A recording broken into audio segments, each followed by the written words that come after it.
Une nouvelle piste dans le feuilleton à rebondissement qui constitue l'affaire des fûts de dioxine de Seveso. Cette information exclusive d'Antenne 2 confirmerait peut-être la présence des déchets en Basse-Saxe, en Allemagne fédérale. Cette information, elle intervient au moment où le ministre italien de la Protection civile nous apprend que le fameux document déposé devant notaire à Milan, et souvent cité d'ailleurs par le sénateur Luigi Noé, comme garantissant que les déchets avaient été déposés dans un endroit répondant aux normes de sécurité, eh bien le ministre nous apprend que ce document n'est en fait qu'une simple déclaration de disponibilité émanant d'une entreprise ouest-allemande et datée de novembre 81, une époque où la dioxine était encore en Italie. Bref, depuis le passage à Saint-Quentin, c'est le flou. L'enquête a envahi l'Europe. Gaël Monlahuc. En ce qui concerne la France, la piste s'arrête dans ces entrepôts de la Naftank à Saint-Quentin, gérés par M. Paringot. On sait qu'ils y ont séjourné, mais depuis septembre dernier, ils ont disparu.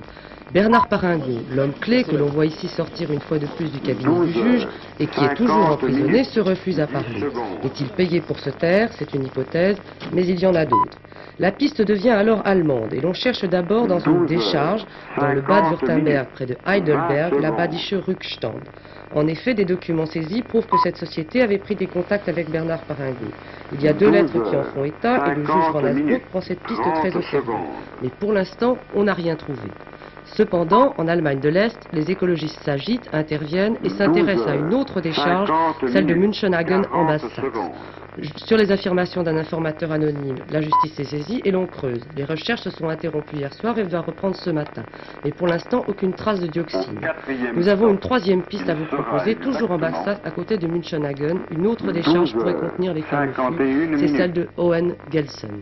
Au cours de mon enquête, j'ai retrouvé traces de transactions qui avaient eu lieu entre M. Paringot et une société allemande, la VFI, qui exploite une décharge en Basse-Saxe, la décharge de Hohengelsen. En effet, dans cette décharge, avant 1980, ont été entreposées quelques 4000 tonnes de déchets en provenance de l'usine de Pont-de-Claix appartenant à Rhône-Poulenc par l'intermédiaire de M. Paringot. Ces mêmes déchets que M. Paringot a après envoyés vers la décharge de Roumazières en Charente. Par ailleurs, j'ai également appris que des terres imprégnées de dioxine avaient été entreposées dans des décharges de Basse-Saxe juste après l'accident de Seveso en 1976. Tous ces éléments permettent donc de penser que cette piste de Hohengelsen ou d'une décharge de Basse-Saxe est extrêmement sérieuse.